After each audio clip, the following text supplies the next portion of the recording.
Seguimos,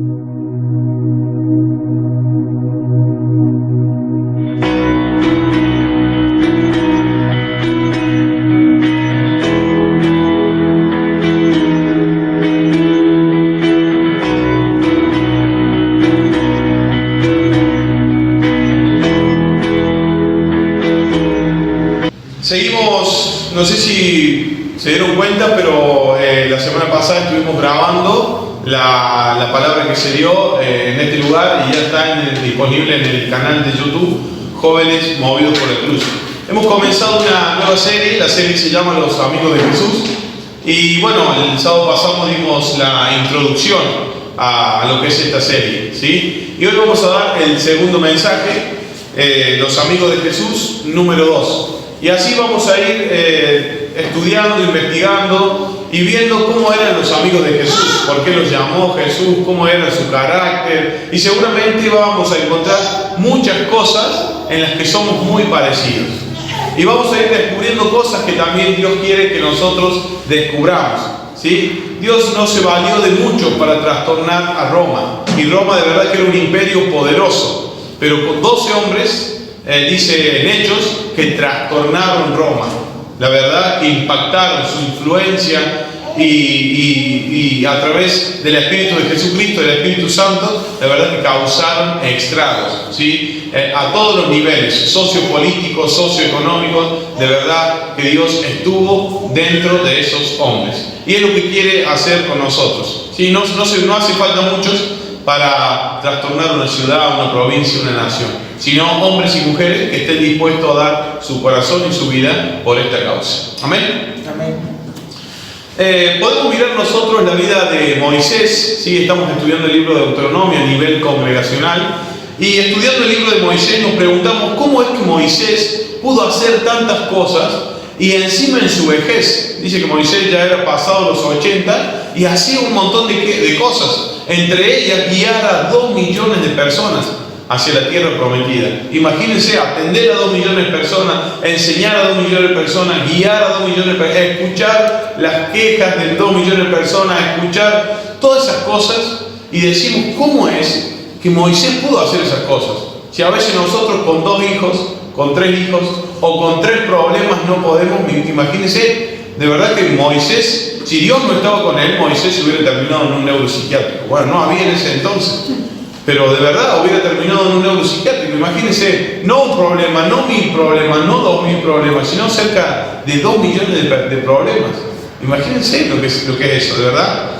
Y la única respuesta que podemos hallar en toda la Biblia es que Dios estaba con él. Y es por eso que él pudo hacer todas esas cosas.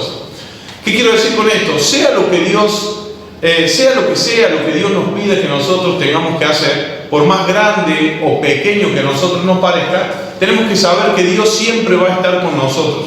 Nos va a proveer de esas cosas para que nosotros podamos hacer la tarea que Él nos ha encomendado. Específicamente a cada uno de nosotros. Todos los que estamos acá tenemos una tarea diferente, un llamado diferente. Pero todos tenemos un llamado, ¿verdad?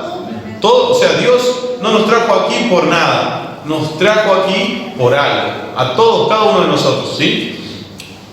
Lo que Dios está buscando es personas para cumplir sus promesas en nosotros y por medio de nosotros. Y es lo que hizo con sus amigos los discípulos, es lo que Él quiere hacer con nosotros, pero solamente a aquellos que estén dispuestos. ¿Ustedes están dispuestos? Amén. Amén. Vamos a abrir nuestra Biblia en 1 Corintios capítulo 1, versículo 26 en adelante. Y lo que vamos a introducirnos hoy es específicamente en cuál fue el llamado que les hizo Dios o Jesús a sus discípulos, a sus amigos. Vamos a estudiar un poco este llamado. Antes de introducirnos en la vida de cada uno de los discípulos, vamos a ver el llamado que les hizo. ¿Sí? Vamos a orar. Señor, te damos gracias por traernos a este lugar. Te pedimos, Señor, que a través de tu Espíritu Santo seas guiándonos. Entregamos, Señor, toda nuestra mente, todas nuestras preocupaciones y problemas. Los dejamos afuera, Señor. Y desde este momento vamos a estar concentrados, Señor, en tu palabra. No permita, Señor, que ninguna distracción llegue a nuestra mente para que podamos comprender correctamente lo que tú quieres hablarnos a cada uno de nosotros personalmente. En el nombre de Jesús. Amén. Dice de 1 Corintios capítulo 1 versículo 26 en adelante: Pues mirad, hermanos, vuestra vocación, que no sois muchos sabios según la carne, ni muchos poderosos, ni muchos nobles, sino que lo necio del mundo escogió Dios para avergonzar a los sabios, y lo débil del mundo escogió Dios para avergonzar a lo fuerte. Y lo vil del mundo y lo menospreciado escogió Dios, y lo que no es, para deshacer lo que es, a fin de que nadie se jacte en su presencia.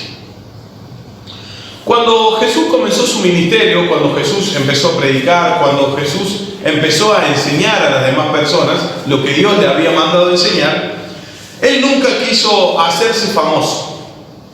Él nunca quiso ser popular predicando. Él nunca buscó la fama, el reconocimiento de las personas. Es más, el mensaje que predicaba Jesús era un mensaje chocante. Era un mensaje que muchas veces no era de agradarse a la gente, no se agradaban las personas al oír a Jesús. Muchos creen que Jesús predicaba todo amor y paz, pero de verdad que no es así. Era tan chocante el mensaje, no contra las personas, sino contra el pecado. No iba contra las personas, porque Dios dice en Juan 3:16 que de tal manera amó Dios al mundo que dio a su único Hijo para que todo aquel que en Él crea no se pierda y tenga vida eterna. De tal manera amó Dios a las personas. Por lo tanto, Dios no nos odia.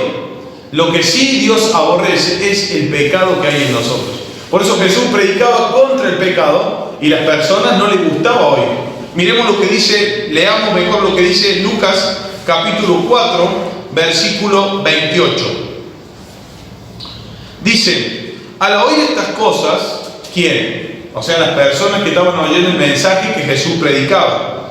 Todos en la sinagoga se llenaron de ira, y levantándose le echaron fuera de la ciudad. Jesús estaba predicando, de pronto todos se levantaron, no les gustó lo que estaba predicando Jesús, lo tomaron y lo sacaron para afuera a los tirones, querían arrojarlo por un precipicio. De verdad que el mensaje entonces no era agradable, era un mensaje chocante, y es por eso que estas personas lo querían arrojar por un precipicio. Dice: y le llevaron hasta la cumbre del monte sobre el cual estaba edificado la ciudad de ellos, para despeñarle, o sea, para arrojarlo y que se parta Jesús en 1000 pedazos. Eso es lo que querían hacer con Jesús. La primera prédica de Jesús causó eso en las personas: rechazo, odio, desprecio, burla, odio a tal punto, a tal grado de querer asesinarlo. Dice: mas Él pasó por medio de ellos y se fue. Jesús no predicaba el lema de los Beatles, todo amor y paz, o el lema de muchas personas hoy. Jesús predicaba un mensaje chocante. Muchos tienen pensamientos como estos y dicen: quizás Jesús pensaba, mejor no les voy a decir lo que Dios quiere que les diga, mejor voy a predicar algo lindo, algo hermoso, algo agradable para ellos, para que yo me pueda hacer famoso, para que yo me pueda hacer conocido, para que todos hablen de mí. ¿Ustedes piensan que Jesús tenía este pensamiento? No, claro que no. Jesús no pensaba así. Hoy muchos líderes no quieren predicar las partes o los segmentos en la Biblia donde Dios choca o confronta el pecado. ¿Saben por qué? Porque no se quieren quedar solos, porque temen a eso, temen a quedar solos, temen a que la gente se enoje, se ofenda y no quiera venir más. Entonces, ¿qué hacen? Solo predican las partes de las bendiciones de la Biblia. Qué lindo sería predicar solamente la parte de las bendiciones de la Biblia. Pero Dios no nos ha mandado eso. Dios nos ha dejado lo bueno y nos ha dejado algunas advertencias sobre lo que no debemos hacer. No porque Él quiera el mal por nosotros, sino que Él quiere que justamente esas cosas no hagamos para que no vengan los males que Él nos está advirtiendo que van a venir a través de los mensajes que nos da, ¿verdad?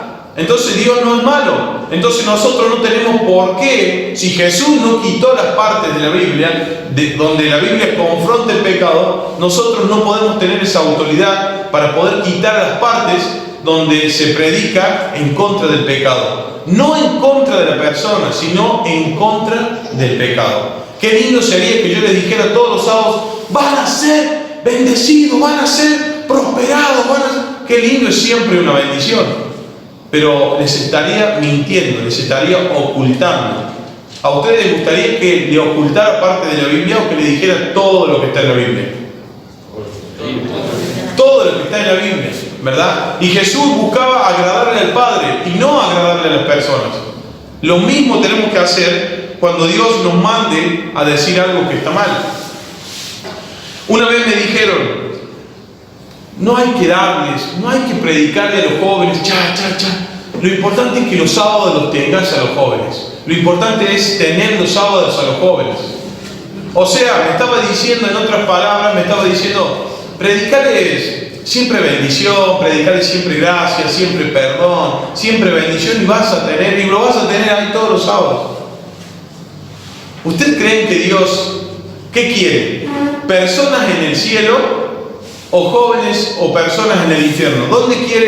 ¿Ustedes dónde creen que Dios los quiere depositar a ustedes? ¿En el cielo o en el infierno?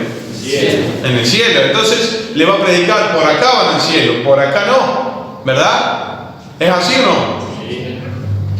Prácticamente este hombre me estaba pidiendo que dijera una media verdad. Y nosotros podemos ver que Jesús nunca buscó eso, ni tampoco buscamos nosotros esto. Nosotros, ¿de qué sirve que vengan todos los sábados y de lunes a viernes hagan todo lo que ofende a Dios? Digan todo lo que ofende a Dios, o piensen en todo lo que ofende a Dios. ¿De qué sirve estar llenos todos los sábados aquí si cuando salgamos de este lugar vamos a hacer un desastre y vamos a pisotear el nombre de Dios con nuestras actitudes, con nuestras palabras y con nuestros pensamientos? ¿Ustedes creen que Dios quiere eso? De ninguna manera. Dios quiere que nosotros terminemos en el cielo. Dios desea que les diga la verdad y les enseñe lo que es el pecado, lo que causa el pecado en sus vidas, y no solamente que los aleja de Dios, no solamente que los aleja de sus bendiciones, sino que también los conduce a un lugar de tormento eterno. Dios ha venido a perdonarnos, a limpiarnos, a salvarnos de una condenación eterna. Eso es lo que más desea Dios. Dios desea jóvenes, hombres, mujeres, señores y señoritas en el cielo. Antes que jóvenes, hombres y mujeres con dobles personalidades o con caretas. Porque hay muchas personas que se ponen una careta y son una cosa en la iglesia, pero al salir de la iglesia son totalmente lo opuesto a lo que fingen ser en la iglesia. ¿Verdad? ¿Dios quiere eso? De ninguna manera. Juan dice que el mensaje de Jesús era tan chocante contra el pecado que muchos lo abandonaron en algún tiempo. Miremos lo que dice Juan capítulo 6, versículo 66. Juan capítulo 6, versículo 66 dice así: desde entonces muchos de sus discípulos volvieron atrás y ya no andaban con él. Dijo entonces Jesús a los 12: ¿queréis acaso iros también vosotros? Cuando las multitudes se agolpaban, se juntaban para escuchar a Jesús, dice que muchos quisieron abandonarlo. Muchos más lo abandonaron por las prédicas que Jesús daba. Juan dice que la prédica de Jesús era cada vez más dura, a tal punto que varios en este tiempo lo abandonaron. Todo está bien hasta que Dios nos dice con alguna parte de la Biblia lo que estamos haciendo mal y ya no nos gusta, ¿verdad? Cuando alguien, cualquier sea el predicador, nos dice algo que está en la Biblia y que nosotros lo estamos haciendo y que no lo queremos cambiar, no nos gusta, nos ofende y nos dice: ¿qué se cree este que me está diciendo esto? Pero en realidad es Dios hablando a través de su palabra. Pero a veces muchos se enojan y abandonan y ya no quieren venir más. Pero cuando Dios toque Dios toque, Dios confronte nuestro pecado, todos nosotros tenemos pecados diferentes y Dios los conoce. Y a través de cada palabra Dios tiene algo específicamente en nosotros que tenemos que cambiar. Entonces cuando Dios toque nuestro pecado, no hay que enojarnos, sino tenemos que tratar de recibir esa palabra con un corazón humilde y pensar que Dios está queriendo que no me vengan cosas malas a mi vida, sino que me vengan cosas buenas. Por eso me está advirtiendo antes de que yo me vaya a encontrar con aquellas cosas, ¿verdad?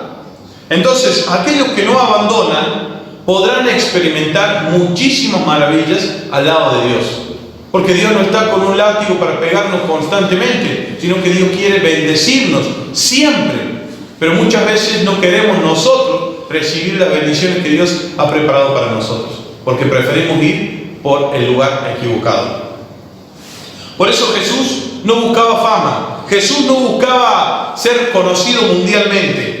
Tampoco Jesús tenía alguna estrategia para expandir el mensaje de la salvación. Jesús tuvo una estrategia y fue buscar a 12 hombres, enseñarles a estos hombres comunes, corrientes, enseñarles, y él creía que 12 hombres influenciados por el Espíritu Santo eran mucho más poderosos que multitudes o seguidores que seguían y buscaban a Jesús solamente por lo que Jesús podía darle: sanarlos, darles, expulsar los demonios, darles de comer. Entonces muchos buscaban a eso, a Jesús lo buscaban por eso se juntaban. Y Jesús dice que en una parte de la Biblia dice: Jesús no se fiaba de ellos porque conocía las intenciones de su corazón.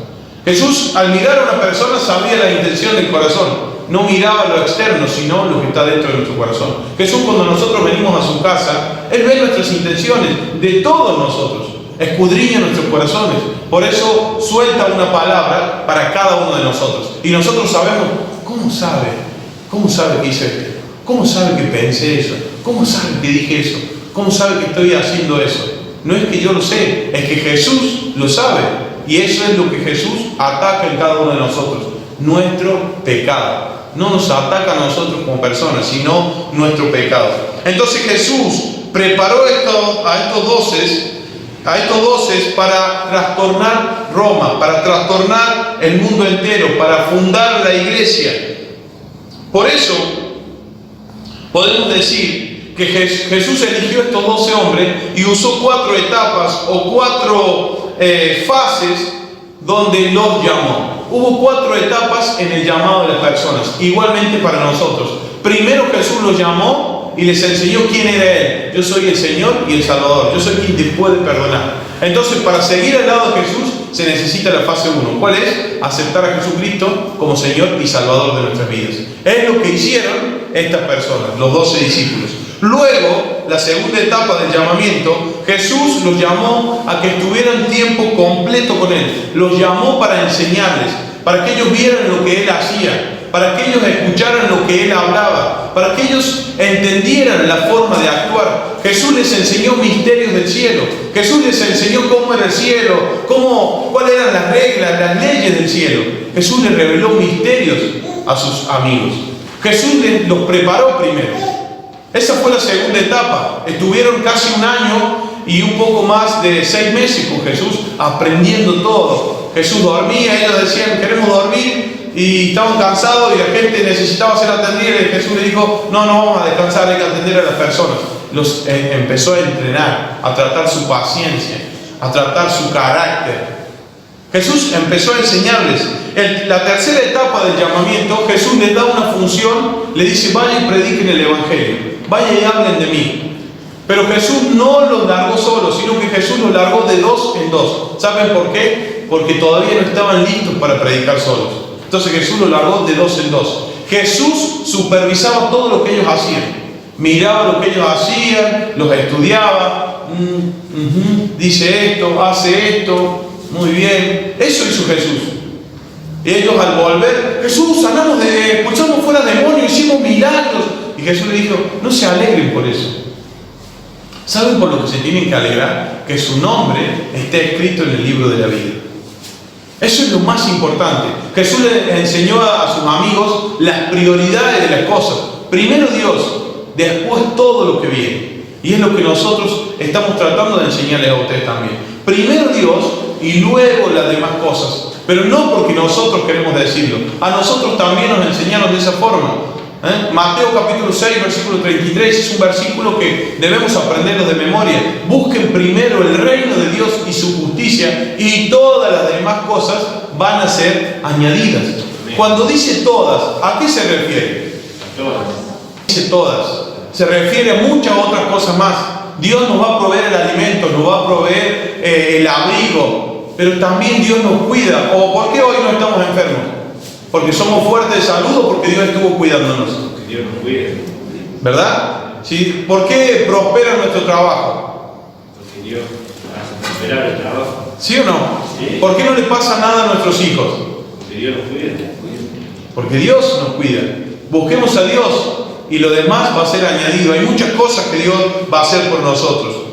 Y la cuarta etapa del llamamiento, Dios les da una función y les dice: ya no prediquen cerca, ya no prediquen acá, no, vayan por todo el mundo y hagan discípulos y bautícenlos en el nombre del Padre, del Hijo y del Espíritu Santo. Por eso podemos decir que las cuatro etapas del llamamiento de cada uno de los discípulos fue esta. Y también son las etapas que nosotros debemos atravesar. La verdad es que fueron muchos obstáculos los que atravesaron los discípulos. Fueron muchos problemas con los que se enfrentaron. Burlas, desprecios, intentos de asesinato.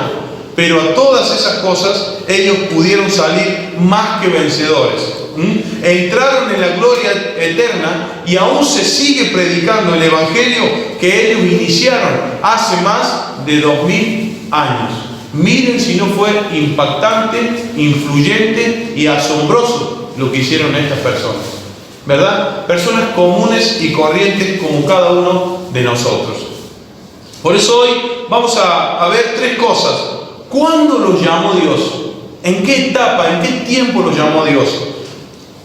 Vamos a Lucas capítulo 6, versículo 12.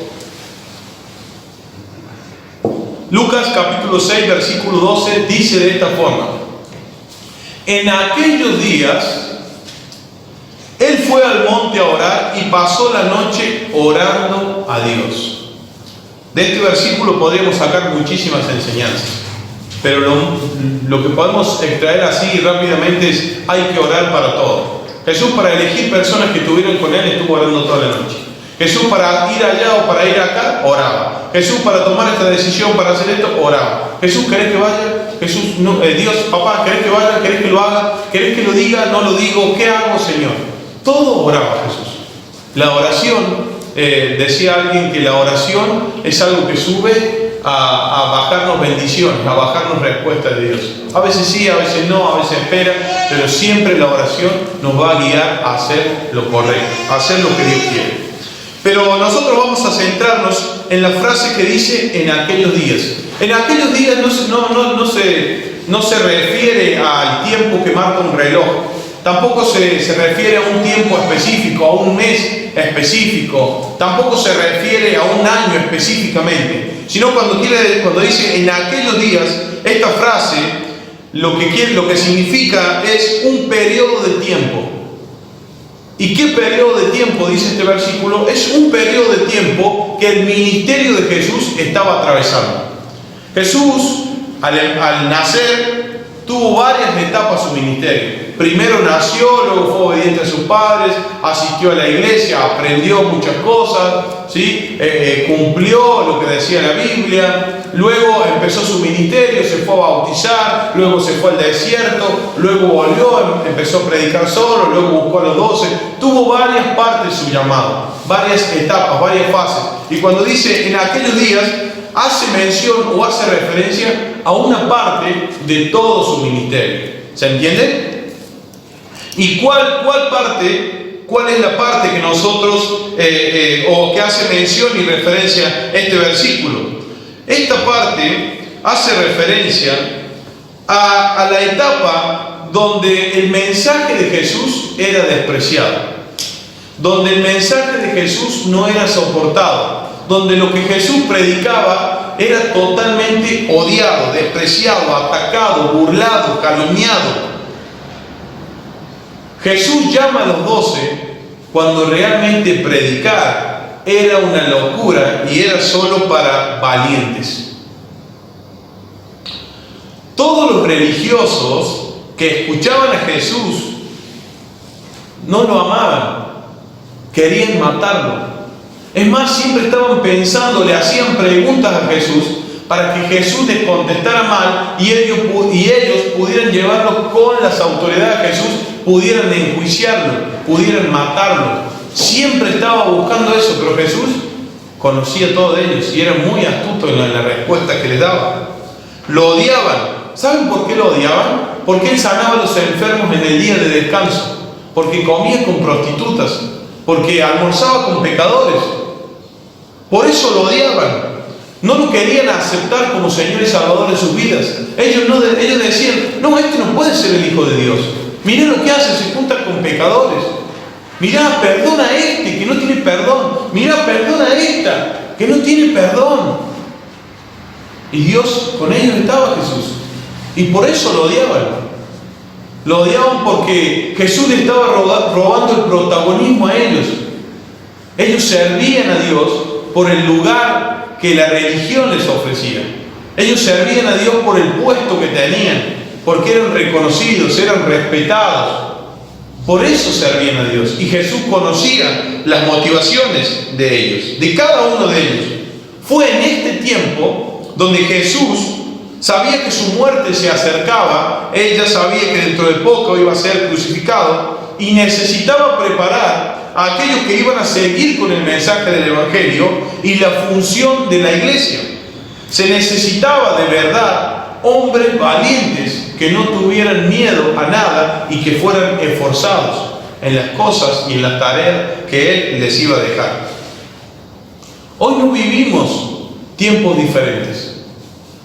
Hoy Jesús nos llama a que prediquemos nosotros y sigamos con esta misión.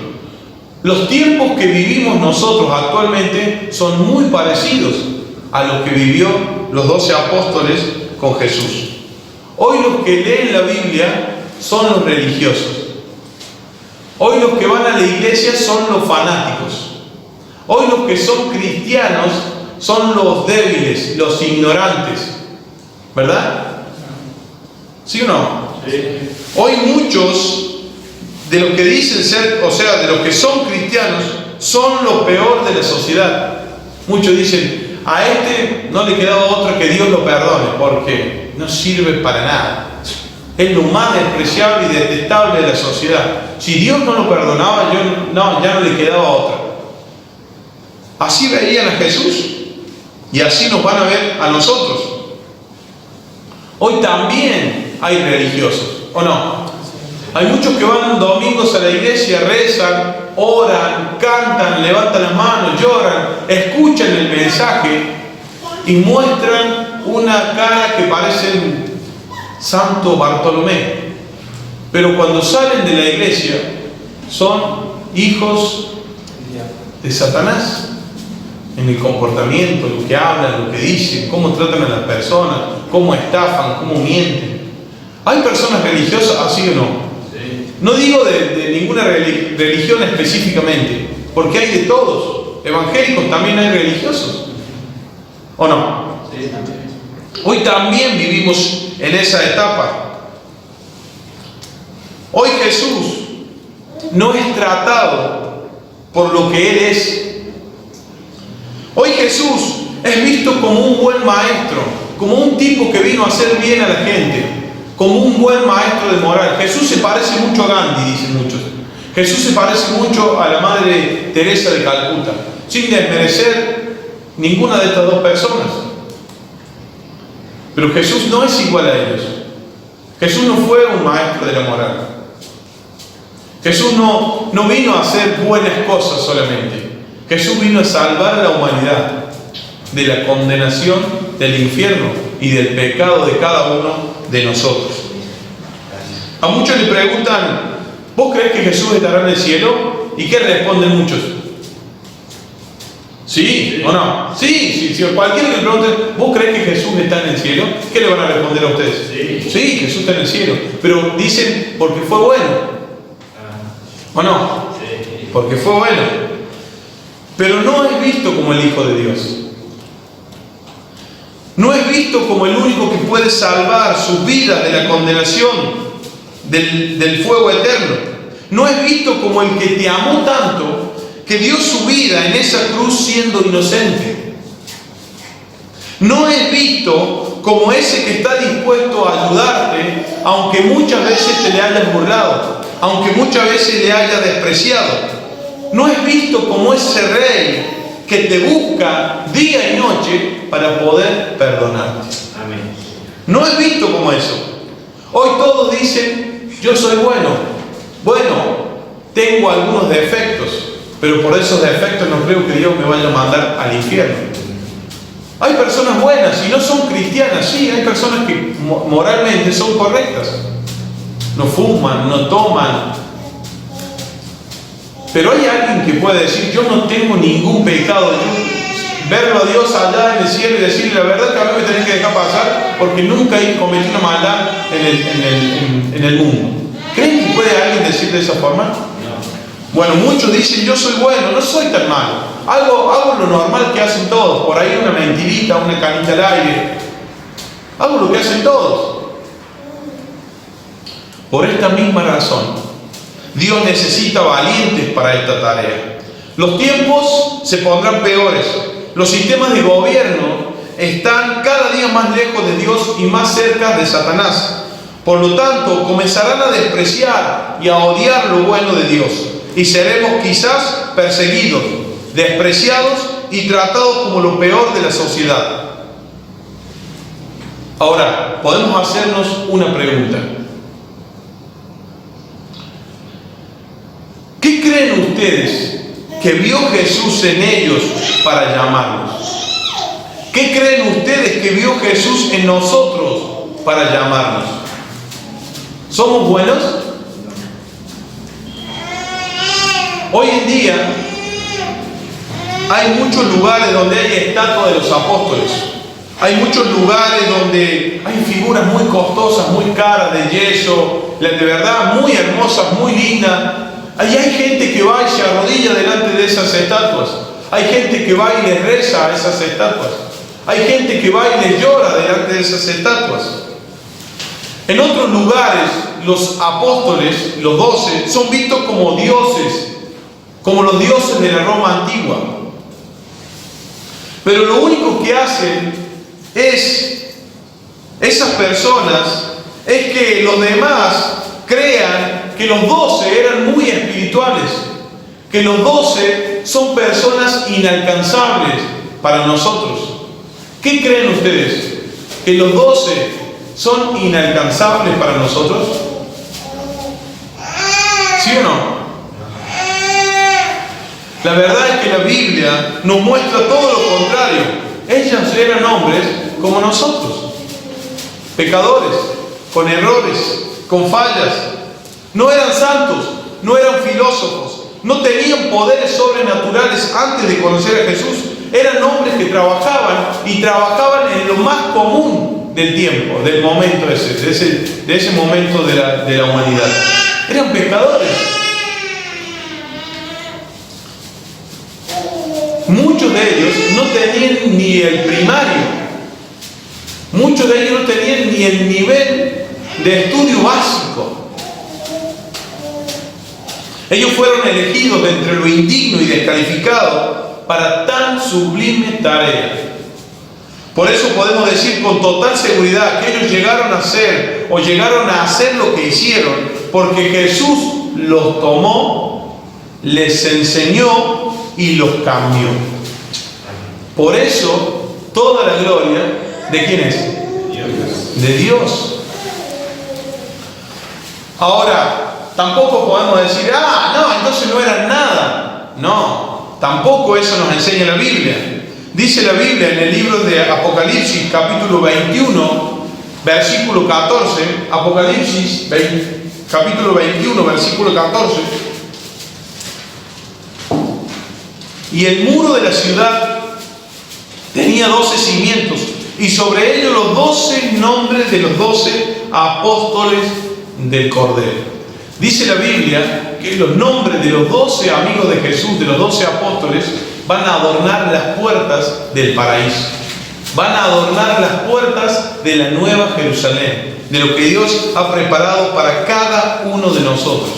El cielo le rinde un tributo eterno a estos hombres. Por eso no cambia, pero eso no cambia, mejor dicho, lo que ellos en verdad eran. Hombres comunes y corrientes, como cada uno de nosotros, ¿verdad? Nosotros no fuimos llamados a esta tarea de predicar el Evangelio por ser santos, tampoco porque somos perfectos, tampoco porque no tenemos errores, sino totalmente lo contrario. No somos buenos, no somos justos. ¿Es así o no? Romanos capítulo 3, versículo 23 dice: por cuanto todos pecaron y están destituidos de la gloria de Dios. La verdad es esta: nadie está calificado para tan semejante tarea. Hoy hay alguien que puede decir: yo sí califico para ser un discípulo de Dios.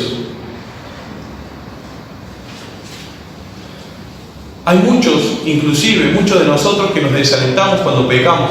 Cuando pecamos, a veces nos queremos comportar bien, queremos hacer todo lo que Dios nos dice, queremos obedecer la palabra, queremos hacer todo bien, y de pronto nos desviamos, fallamos y nos equivocamos en algo.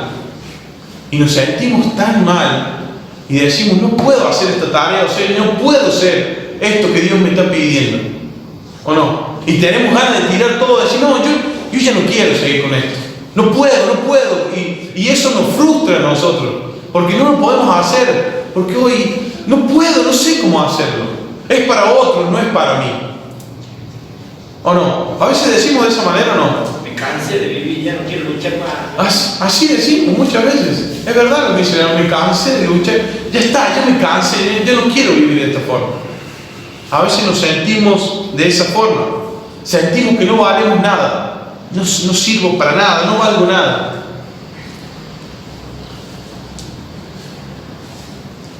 Pero debemos saber una cosa: que Dios usa la nada para hacer grandes cosas. ¿Saben por qué? Porque es con la única clase de persona que Dios cuenta para hacer este trabajo. Porque el que se cree sabio no sirve para esto. El que se cree perfecto no sirve para esto. El que se cree bueno no sirve para esto. Porque tiene un corazón orgulloso y Dios no puede entrar con su palabra. Sí, Dios, todo lo que vos quieras, pero no, de esa forma no. Yo mirá lo que soy un doctor, soy un abogado, soy un profesional, tengo estudios, soy mejor que todos. ¿Puede trabajar Dios en un corazón así? Pero puede trabajar Dios en un corazón que dice: no, yo no soy nada, no sé hacer nada, soy lo peor, no sé hablar, no sé cómo voy a hablar cuando esté al frente, no sé lo que voy a decir, no sé cómo orar. ¿Dios puede trabajar en un corazón así? Sí. Claro que sí. ¿Se dan cuenta? Satanás lucha día y noche para hacernos sentir que nunca vamos a ser útiles para la obra de Dios y para su iglesia. Pero lo que Jesús hizo eligiendo a estos 12 fue dejarnos un ejemplo de lo que se puede hacer cuando hay una disposición en el corazón de hacerlo. Estos llegaron a trastornar una nación, y no una nación cualquiera, sino una nación poderosa. Y no solamente una nación, el mundo entero. Ellos lo hicieron porque Dios trabajó en ellos, y es lo que puede y quiere hacer con aquellos que tengan ese corazón dispuesto a ser moldeado y transformados por Dios. ¿Ese corazón que ustedes tienen frente a Dios? ¿O es el que debiéramos tener frente a Dios, dispuesto a que Dios lo moldee? Y por último, ¿para qué los llamó a los 12? ¿Para qué nos llama a nosotros? ¿Qué quiere con nosotros? Marcos capítulo 3, versículos 14 y 15. Dice de esta manera: y estableció a 12 para que estuviesen con él y para enviarlos a predicar, y que tuviesen autoridad para sanar enfermedades y para echar fuera demonios. Esta frase que dice para que estuviesen con él, ¿para qué? ¿Para qué Dios quería que alguien estuviera con él? Porque estando con él iban a aprender muchas cosas. Como dijimos al principio, iban a saber qué decir, cómo actuar, cuándo ir, cuándo no ir, cómo responder, cuándo hablar, cuándo callar. ¿O no? Dios, Jesús, les iba a enseñar cuál era el secreto de la felicidad. Les enseñó muchos misterios. No se afanen por eso, le dijo. No, pero nosotros, no, por eso no. Preocupate por lo más importante. Es más, un día se sintieron poderosos porque echaron fuera demonios, como dijimos antes, y vinieron y se sintieron tan poderosos. Y Jesús dijo: está bien, pero eso no es lo más importante. Lo más importante, ¿sabes qué es? Que tu nombre esté en el libro de la vida, que tu nombre esté escrito para que entres al cielo. Eso es lo más importante. Porque ¿de qué te sirve hacer milagros, tener poder si te vas a ir al infierno? ¿De qué sirve todo eso? Pero, mirá, ¿en qué vamos a comer? ¿De qué te sirve ser rico? ¿De qué te sirve tener todo y que no te falte nada? Si la plata hace la felicidad, ¿por qué el índice de suicidios más alto va con los ricos?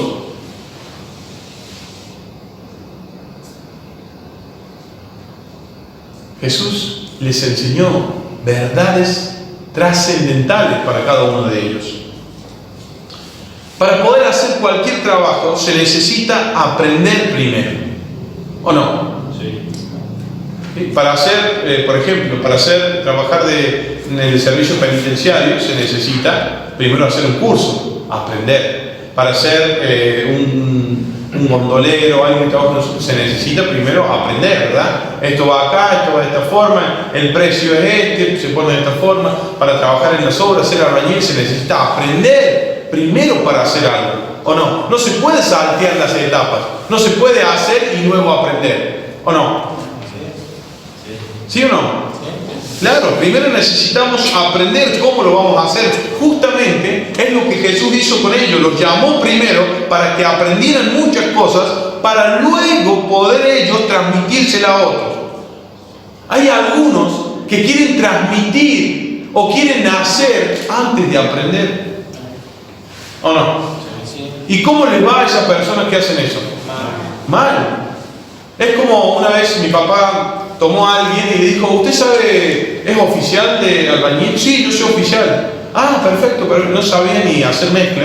Y de pronto levantó una pared y estaba así, ya se caía la pared.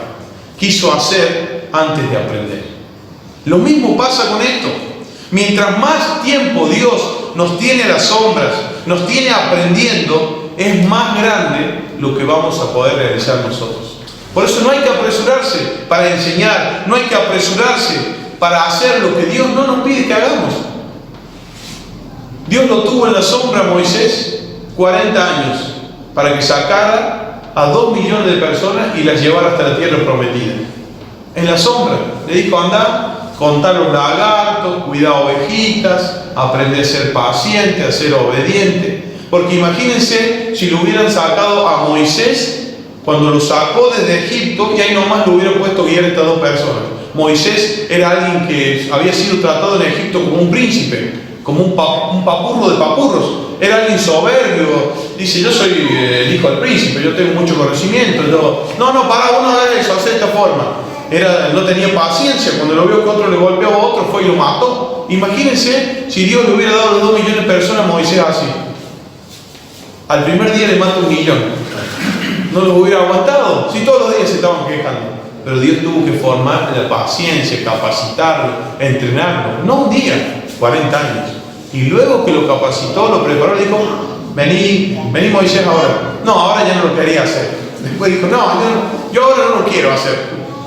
Y Dios se dio cuenta que Dios, mira, ¿viste que aprendiste humildad? no lo podés hacer, pero vení que yo te voy a enseñar cómo tenés que hacer. Cuando uno dice, no, yo sí lo puedo hacer, no, a mí sí, bueno, no, sí, yo lo voy. Ese cuando hay una persona que dice así, es que en verdad no está listo. No lo va a hacer, no sabe hacerlo. Dios no está con él. Pero una persona dice, no, yo no sé cómo lo hago. Ese Dios lo va a usar. Si antes le enseñó. ¿Se dan cuenta o no? Sí. Eso es lo que Dios necesita. Luego de aprender, se puede hacer. Pero primero hay que aprender. Hay que tener un tiempo. Imagínate Jesús desesperado. Yo soy tu hijo. Mira, este nene se está por morir. Déjame orarle para que se sane. No, todavía no es tu tiempo. Pero yo soy tu hijo, yo sé hacerlo. Todavía no es tu tiempo. Y Jesús se quedó ahí. No lo hizo. O imagínense, tenía 28 años, ya era grande, como muchos de nosotros. Le saco el demonio, déjame sacar el demonio que es una nena. No, todavía no. Y Jesús obedeció. Si Jesús obedeció, ¿cómo nosotros no vamos a obedecer? ¿Se dan cuenta o no? Dios tiene un tiempo para cada uno de nosotros para nuestra tarea. Y mientras más nos prepara, mejor es. Porque es más grande lo que vamos a hacer. Por eso no hay que apresurarse. Hay que seguir capacitándonos, aprendiendo. Y Dios va a decir, ahora. Y ahí vamos a decir, no, ahora ya no lo quiero hacer. No, ahora sí lo tengo que hacer. Dios trabaja de esa forma. Dice que luego que les enseñó, ¿para qué? Para enviarlos a predicar. Luego de aprender, luego de ser discípulos, finalmente llegó la hora de predicar el mensaje. No solo tuvieron que hablar de Jesús y de su salvación, sino que tuvieron que demostrar con actos lo que ellos enseñaban. Y sí que lo demostraron, porque dieron su vida por esta causa. Murieron quemados, mataron a su familia delante de ellos. Dice que la mujer de Pedro, cuando le iban a estar por matar, le dijeron, primero vamos a matar a tu esposa para que veas cómo sufre. Negá a Cristo y le perdonamos la vida. ¿Saben lo que le gritó Pedro a su mujer? Ten fe, no pierdas, no niegues a Jesús. La vamos a matar frente tuyo, mátala. A los primeros cristianos del siglo I le enviaban leones al coliseo donde le comían su hijo enfrente para que ellos dijeran, nieguen a Jesús, y que dijeran, César es el Dios. Y ninguno de ellos veían comer a sus hijos. Pero ya habían entendido algo. Sus hijos iban a sufrir 20 segundos, pero iban a ser felices por una eternidad. Ellos también. Me van a matar, voy a sufrir, pero me espera una eternidad llena de paz. ¿Fueron inteligentes o fueron burros? Fueron inteligentes. ¿Y nosotros somos inteligentes? Amén. Tenemos que ser inteligentes. Ellos también tuvieron que enseñar a los demás de Cristo. Dice Hechos capítulo 2, versículo 42. Y perseveraban en la doctrina. Esta palabra doctrina significa enseñanza. Y perseveraban en la doctrina de los apóstoles y en la comunión, y en el partimiento del pan y en las oraciones. Ellos no se guardaron nada de lo que aprendieron de Jesús, lo compartieron con los demás. Ellos tenían que orar, oraban solos, pero también lo hacían con sus hermanos. Hay momentos para orar solo y hay momentos para orar con todos los jóvenes. Los lunes a las 8, no, yo sí oro solo, sí. Pero hay momentos donde los apóstoles, donde Jesús oraba con todos. Los apóstoles oraban con todos los hermanos. No, Pedro, no, yo oro solo. No, vamos a juntar. No, nosotros no queremos orar con ustedes. No. Nosotros tenemos un tiempo de oración y son los lunes a las 8 de la noche. Es un solo día a las 8 de la noche. Pero no sé hablar, no sé orar, no importa. Pero podés estar poniendo amén, compartiendo un versículo, pudiendo decir unas palabras. Sí, acá estoy. Estoy acá para orar con los jóvenes. ¿Es así o no? Amén. Todos oran solos y está muy bien. Pero también hay un tiempo para orar juntos. Espero que este lunes seamos mucho más los que oramos. Que estén todos ustedes, los que oramos juntos en el grupo. Porque eso es lo que Dios quiere. Ellos perseveraban en eso. Ellos no se guardaban nada. Hay momentos en que debemos sumarnos a todos. Es lo que Dios quiere para poder bendecirnos. Si estamos juntos, Dios nos va a bendecir. Luego, para confirmar la autoridad, y con esto terminamos, que Jesús les había mandado, que Jesús les había enviado, dice Marcos capítulo 3 versículo 15, y que tuviesen autoridad para sanar enfermedades y para echar fuera demonios. Ellos podían echar fuera demonios que atormentaban a las personas. Ellos podían hacer milagros por medio de la oración. Dios de esa forma confirmaba la autoridad a cada apóstol, que lo que ellos estaban hablando era verdad y era la verdad absoluta. Jesús les permitió que ellos tuvieran ese poder para hacer milagros y sanar enfermedades, para confirmar que Él los había enviado a ellos. En cierta ocasión, dice que Pedro estaba muy preocupado con todos los apóstoles, por todas las cosas que tenían que dejar. Pero dijo, nosotros tenemos que dejar esto, dejar de hacer esto, tenemos que hacer esto, nos estás pidiendo mucho. ¿Y saben qué le dijo Pedro? Lucas 18:28. Pedro le dijo, he aquí nosotros, reclamándole a Jesús o haciéndole una pregunta, he aquí nosotros hemos dejado todas las cosas y te hemos seguido. Pedro estaba preocupado por cosas que él tenía que dejar por seguir, y todos los discípulos. Ellos llegaron y lo enviaron a Pedro para que hiciera esta pregunta. Podemos decir que era una pregunta lógica de cualquiera de nosotros también. Señor, si te sigo, quizá haya cosas que tenga que dejar. ¿Y qué va a pasar conmigo? Hay momentos donde vamos a tener que escoger el Dios y nuestras prioridades. Ay, justo hoy iba a ver. Ay, justo en este tiempo iba a hacer. Ay, justo en... Y Dios va a ponernos a prueba.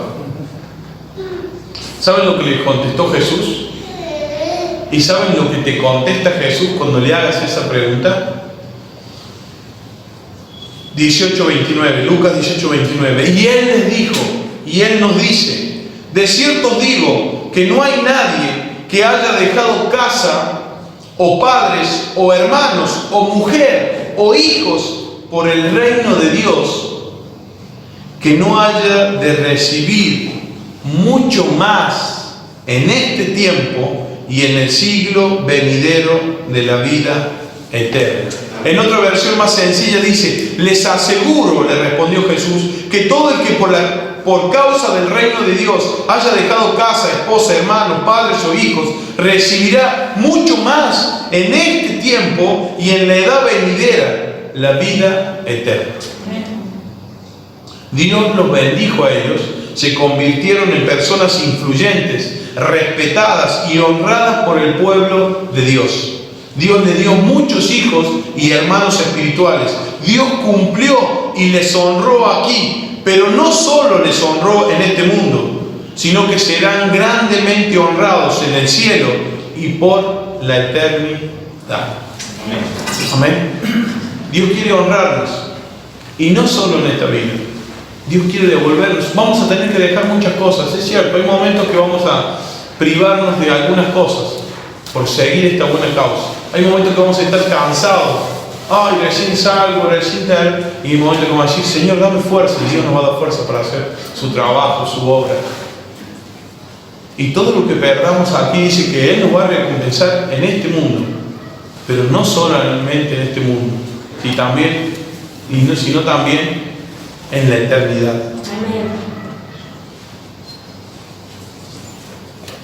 Amén. Amén. Es lo que Jesús quiere hacer con cada uno de nosotros. Nos ha llamado a ser sus discípulos.